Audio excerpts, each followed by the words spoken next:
Hey, what's going on, you guys? My name is the Raptor, and welcome back to another one of my reaction videos. So today I'm going to be reacting to the new episode of Death Battle which just came out, which is Red versus Blue. We've been waiting such a long time for this, oh my god. I think it was like a month and a half since I made my prediction video on this, because it was supposed to come out before Saberwolf versus John Talbane, but now it's coming out now.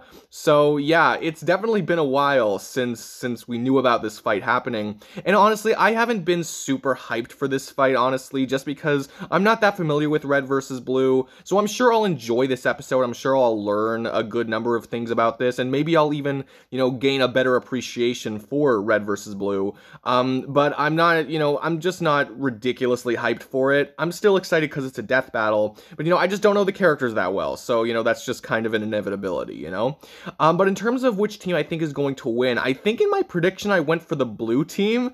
I think I went for the blue team just because I think that in general, they seem to be slightly more competent, just in a general sense. At least that's what I got from it. And I think they have some, I think Agent Texas is going to be on this team, on the blue team, and I think that could definitely put it more in the blue team's favor. I have heard some things about the red team, like how, oh, what's his face? Griff is ridiculously durable because he keeps taking like a ton of beatings throughout the show. Regardless, though, I think I'm still gonna go with the blue team. My prediction is that the blue team is gonna win this death battle. I could be wrong, of course, because again, I don't know these characters that well. But regardless, I'm still excited to see an entertaining fight. So even if I don't know that much about these characters, hopefully I'll still enjoy it. I'm sure I will, but yeah, you know what I mean. Anyway, without further ado, let's get into it. All right, let's do this. Sorry, I had to pause because there's an ad and stuff. Tesla, Coke versus Pepsi, Goku versus Superman. Yo, boy, no, don't get that out of here. Epic battles like our second favorite web series, Red versus Blue. Well, you gotta say it's your favorite, your second favorite. Most of them don't actually wear red. And I know, right? They're perpetual ocean-colored rivals. For this battle, we'll be bringing these two groups back to where it all started. To find out what would have happened if they had stopped dicking around and actually just fought for real. Just a note, we will be locking any artificial intelligence characters within their primary bodies, since they're generally invincible unless they stumble into an EMP. You mean an Okay. What? He's whiz. I think I knew that. I think I knew that was gonna happen. And I've heard there is gonna be a definitive winner, so we will see.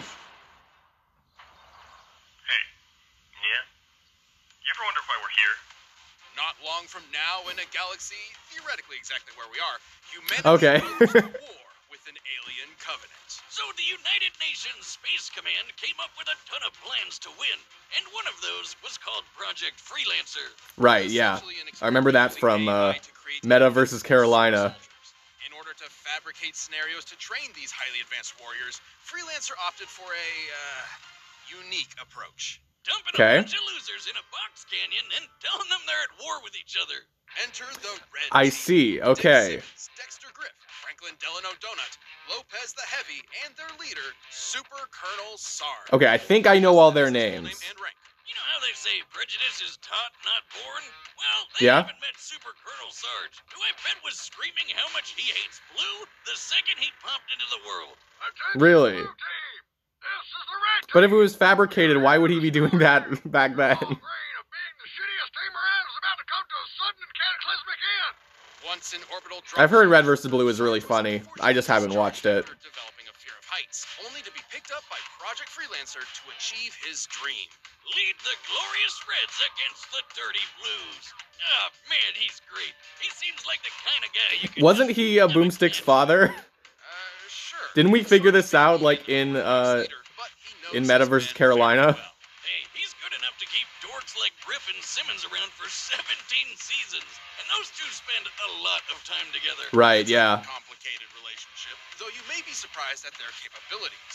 Simmons may be a brilliant geek, like myself, but he proves stereotypes wrong by changing his armored suit in just 4 seconds. Well, how about this? Oh, geez, wow. Change so fast.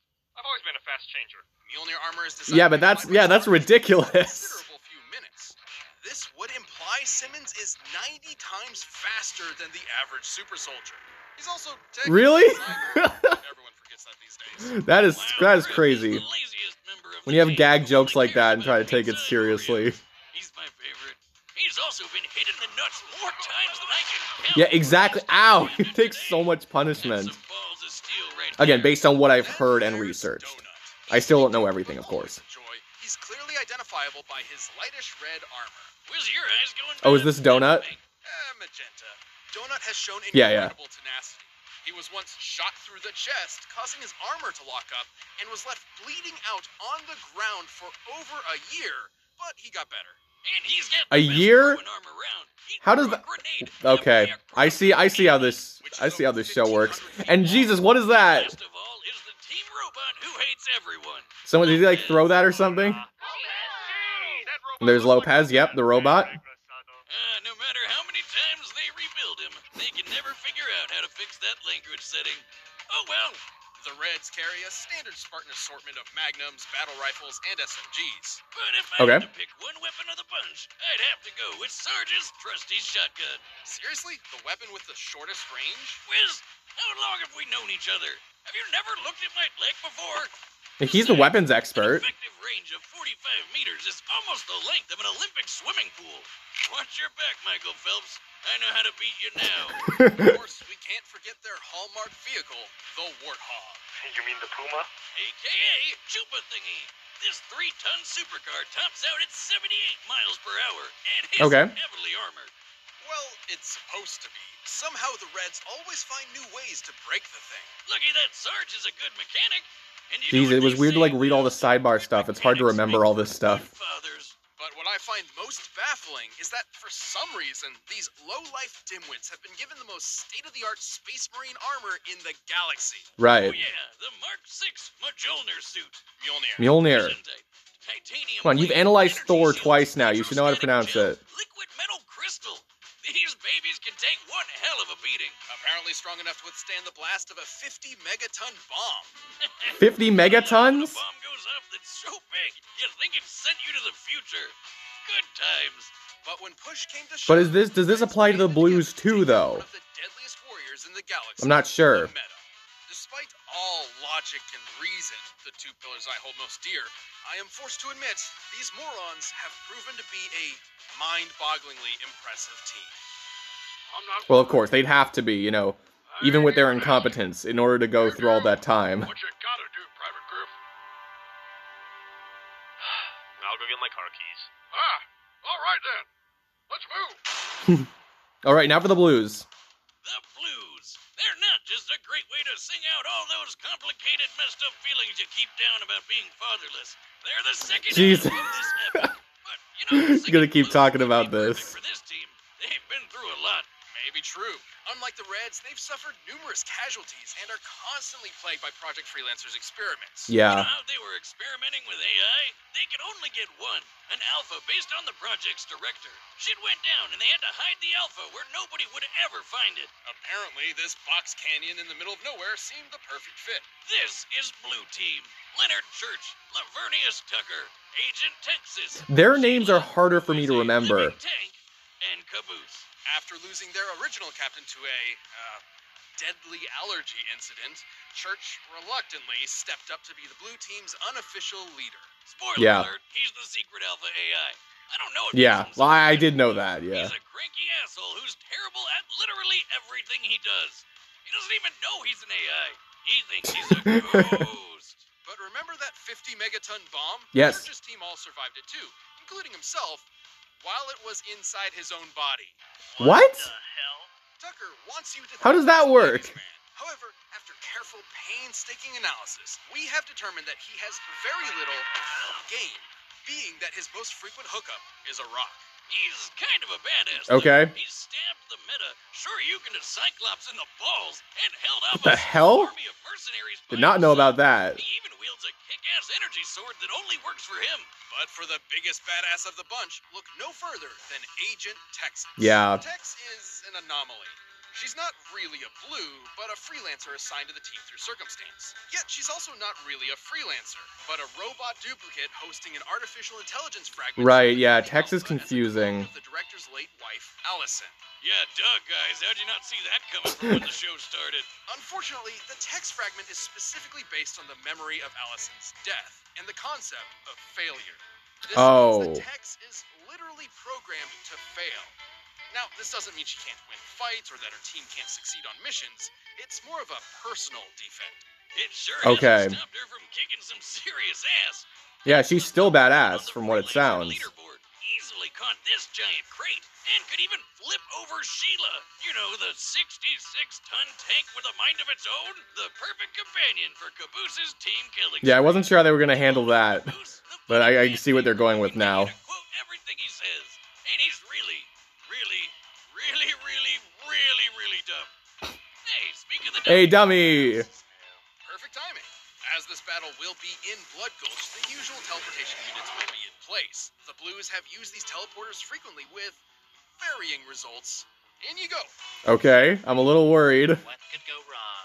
Teleportation is instantaneous, as you can see. Oh no. Oh. I thought something weird happened, but no, they were just starting an ad. Okay, give me a second. You totally killed, didn't you? Probably. Well, aside from Alright, yeah. We're good. The Blues carry pretty boring weapons. I mean, they don't really need much when they have a robot ninja on their side. Church does have a cool sniper rifle, but he really sucks with it. Which Yeah, I've heard. sense. Unlike everyone else, Church never experienced any training or combat before Blood Gulch. You know, that explains a lot. But that means everyone else did, right? Did I get that right? A few aces up their sleeves. Agent Tex carries an additional AI fragment, Omega. I prefer O'Malley. The fragment of the Alpha's rage. With it, she can use extra enhancement gear, such as a cloaking device. It also affects her personality. Okay. Literally transforming her into a vicious killing machine. He can also pop out of her head and possess other people like a ghost. But remember, Really? AIs to their bodies, because that is super overpowered. Even though Tex has shown Right. incredible feats of strength, Caboose is surprisingly even stronger. Yeah, I heard about that too. To the one she used to flip Sheila, Tex was unable to lift Andy the Bomb, while Caboose could do so for extended periods of time. And after entering an alien temple, Santa, don't question it, increased Okay. gravity by 4, and Caboose didn't even notice. I remember a certain Saiyan struggling to do something like that. I mean, I guess this means Caboose is better than Goku. Stop it. Don't you dare open those floodgates. I'm kidding, you idiot. You better be. Caboose was strong enough to defeat a bunch of Tex clones all at once. It's like Wow. they say, it's God's way of compensating. Unfortunately, the blue team has a tendency to get in way over their heads, often losing team members in the process. But somehow, Right. some way, they always come back together. They're a good team in a weird, stupid way. Sheila, shut him up. Son of a bitch! Okay, I'm not even gonna pause it because I don't have that much to say. I'm just gonna say I'm still gonna go with the blue team because it seems like they have more X factors. I think they have more that they can draw off of that the red team just doesn't have. Okay. Why I don't feel like I'm informed enough to make like a really long prediction here, so I'm still gonna go with the blue team. When it rains. None of that is right. What's a flag got to do with rain? Wait, do you think the flag is an umbrella? Caboose, have you ever Also, seen an don't umbrella expect me before? to be able to tell them apart because I don't think I'm gonna be able to. Yoink. Especially when it comes to the blue team. This'll stop them. Hey, dumbass! The teleporter never worked. Come on, let's... Wait, where's Caboose? Great work for that fake weather report, boys.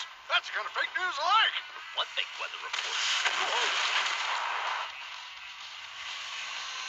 Let's go, Sheila. The only good red is a red in bed. So that's definitely Caboose. Quit your staring and get to stepping. On the gas, pronto. Yeah, I know. Sheila, look out for that rock. Oh no, there's another one. Jesus. Don't put all these rocks out here. The voice is so annoying, but I love it. Caves, men. Stick around and hit him from behind, just like John Wayne would have done. No way, those caves are a bait. Move over, numbnut. Ow. Hey, don't leave me out here. Just kick him out? Dude. Here's the plan. You're in a death battle. Do you not know this? The battering ram, striking their rear engine, which will rupture and cause the tank to self-destruct in a glorious explosion. Excellent plan, sir. Except for, well, all of it. You know, maybe Except for all of it. Oh, jeez. that's a bigger clip than I thought. Like, I think it's good, except it sucks. Star-Lord from Infinity War. Oh, boy. Jesus, what was that? But they can get back up, right? They can survive nukes. No. Is he out? Did he just die? Alright. I guess I really don't know the extent of the firepower of their weaponry, and yeah, you better get out of there, Caboose. Who else wants a taste of this big D? Not to come out. Okay. No judging. End of the line, Reds. Dirty Blue, for the first time in history, you're exactly right. Today is Oh the boy. day to die. Charge! I like this fighting better, I'm not gonna lie. I'm happy they went more to the ground, like on foot. That's Tex, right? Because she's doing really well.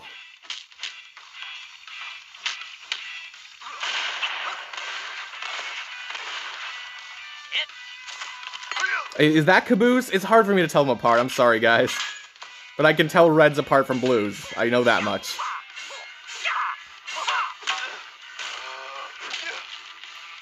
Again, with the groin hits.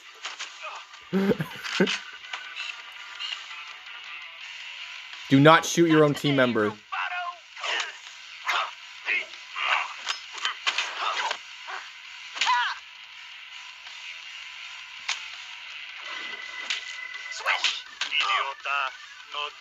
So that was Lopez, of course. I am Lopez the Heavy.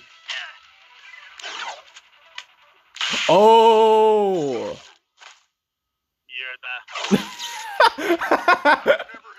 I like that. Good thing you're no lady.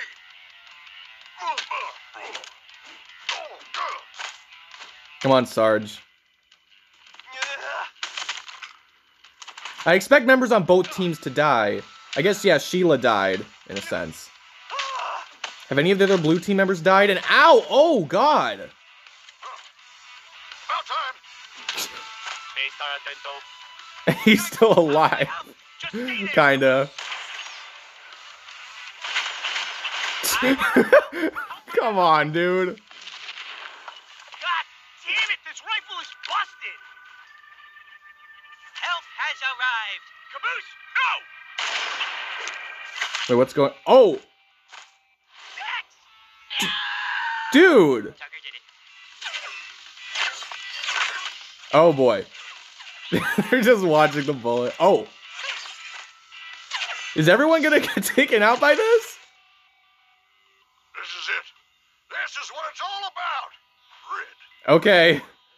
Not gonna lie, part of that was hard to follow along, but... Really just lifeless, tasteless waste of space blood. Destiny awaits. Today, the cerulean devil dies. Well, should have seen that coming. Blood. Damn. Good thing the flag is out. And then just Caboose. What a battle! Who knew weather was so important? As chaotic as the show, we all know. Okay, so the Reds had plenty going for them. They had brain. Yeah, they really did, yeah. Simmons, and they had some epic firepower. But the blue team had the grit to overpower them. When it comes to physical strength, nobody on the red team came close to the raw power of Tex and Caboose. Right. Flipping Sheila and lifting Andy made that pretty clear. Hell, Sarge even tried to lift Andy once and he couldn't do it. Poor guy. Even with such charisma, leadership qualities, and big dad energy, you can't win 'em Broomstick, all. just stop. Speaking of which, it could be argued Sarge has more extensive military experience than anyone else. Right. However, Tex's freelancer training was far more intensive than standard military issues. Yeah. Just look at what she did to the Reds before. She's a monster. Not to mention, she technically had 2 lifetimes of training, being a copy of Allison and all. True. Her lame programming meant she couldn't win the fight by herself, but her blue teammates picked up the slack. Tucker even got some freelancer training in too, thanks to Agent Washington, and could hold up Right, to yeah. marks all by himself. No one ever said he wasn't good at solo activities. Oh, and in the fight Oh, between okay. tanks versus cars, tanks generally win. I mean, that one's pretty obvious. The red team may have been extremely resilient, mostly thanks to aggravating stubbornness, but it wasn't enough to survive the stellar skill and the brute force of blue team. Right. If only they could have read that they'd end up with So yeah, I guess I was kind of right. Like, more X factors, more... Missing the obvious Oh, dummy. superior power of artificial intelligence units. You know, dummy, you ever wonder why you're here? All the time. The winner is the blue team. All right, so yeah, I was kind of right, just in the sense that, you know, more X factors, more just impressive things going for them. I didn't have too concrete reasoning, but that was kind of my thoughts. Anyway, next time, what's next? First, let's get rid of you. Oh, Batgirl. Oh. Okay, wait, hang on. Batgirl. So it's Batgirl versus Spider-Gwen? Really? Okay. Not gonna lie, I'm kind of surprised they're doing this fight. Batgirl versus Spider-Gwen. Like, I'm not gonna lie, this is kind of disappointing, actually. I don't really think this fight is necessary. Because, like, we've already had Batman versus Spider-Man, and yeah, we've had other Batman characters fight other Spider-Man characters, but this one just doesn't seem necessary. Am I missing something here? Because it just doesn't, I don't know. You guys know what I'm talking about, right? I don't know. I'm kind of disappointed. You know, like, I like Marvel versus DC fights, but we've had so many of those characters, and now, like, especially, like, late in the season, if this is the last Marvel versus DC fight we're gonna get, honestly, at this point, I kind of hope this is the last one we get since we're having so many Marvel and DC characters. But if this is the last one we're going to get, this one is honestly quite a letdown. Just having two versions, like another version of Batman, another version of Spider-Man, not literally, but you know what I mean. Just, they're weaker versions, essentially. And they have, like, they don't have exactly the same abilities and powers, but, like, they're very similar. More so when compared to, like, Batman Beyond versus Spider-Man 2099, which I thought was a really unique idea that had, you know, things that were unique from Batman versus Spider-Man. This one doesn't seem to be that, at least not as much. So I don't know. I'm not really excited for this one, I hate to say. Anyway, I'll talk more about that in a prediction video, which will probably be out by the time this video comes out, actually. But anyway, let's talk about Red versus Blue. So, in general, I thought that was a pretty good episode. I thought that it was funny. I thought that I learned a lot about the characters. Some of it was a little hard to follow along in the actual animation. I thought the animation, like, the animation style was really nice. I thought the animator did a very good job, or if it was animators, then, you know, whoever animated it, props to you guys. But, yeah, so it was well animated. Some of the things in the animation were a little tough to follow along with, partially because I couldn't really tell a lot of the characters apart, because I wasn't too familiar with the characters. Honestly, that might be on me. I probably should have paid more attention. But in terms of the actual fight, it was still entertaining. It was funny. The analyses were also very informative. Again, this is just one of those fights where I feel like I don't know that much about the characters, so it's like, going into it, I was kind of setting myself up for failure, because I really just had to rely on this death battle in order to get my information and in order to, you know, enjoy it. So, you know, it was still enjoyable, definitely still enjoyable, but I definitely think I would have enjoyed it more if I knew Red versus Blue a lot more. In general, I wasn't really hyped for this one, and while, you know, I still enjoyed it quite a bit, at the same time, it wasn't super, you know, I do feel like I learned about the characters, but it didn't really make me appreciate Red versus Blue any more than I did before, which is a little upsetting, or not upsetting, it's just a little disappointing. Regardless, though, it was still a very fun episode. You know, I'm sure if you guys knew Red versus Blue beforehand, you guys probably really enjoy this one. So that's really cool. So, you know, I know this is just to promote Red versus Blue, so, you know, if this sounds interesting to you guys, you can check out Red versus Blue on Rooster Teeth and all that stuff. There's the new season, like Red versus Blue 0, so there's that. But yeah, in general, I don't have too much to say about this one. It was informative, it was funny, the animation was nice. So in general, it was a pretty good episode. I just think, you know, I think it was kind of a little upsetting just that I didn't know that much about the characters, and I kind of feel like that's the way it would be for most people, that if they knew about the characters beforehand, then they would really enjoy it, but they wouldn't enjoy it as much if they didn't know the characters beforehand. And that's actually kind of ironic, because this is supposed to introduce new people to Red versus Blue. It's like a promotional episode, so it's kind of ironic how that works. Regardless, though, I still thought it was a pretty good episode, but I want to hear what you guys have to say. Did you enjoy it? Did you not enjoy it? Who do you think should have won? Let me know down in the comments below. I'd really like to hear what you guys have to say. If you enjoyed this video, please give this video a huge like. I always appreciate the likes. Leave your comments down in the comments below. Subscribe if you could too, that would be amazing. But no matter what you guys do, thank you all so much for watching. I really do appreciate it. And yeah, that's it for me. I will see all of you guys in the next video. Peace out.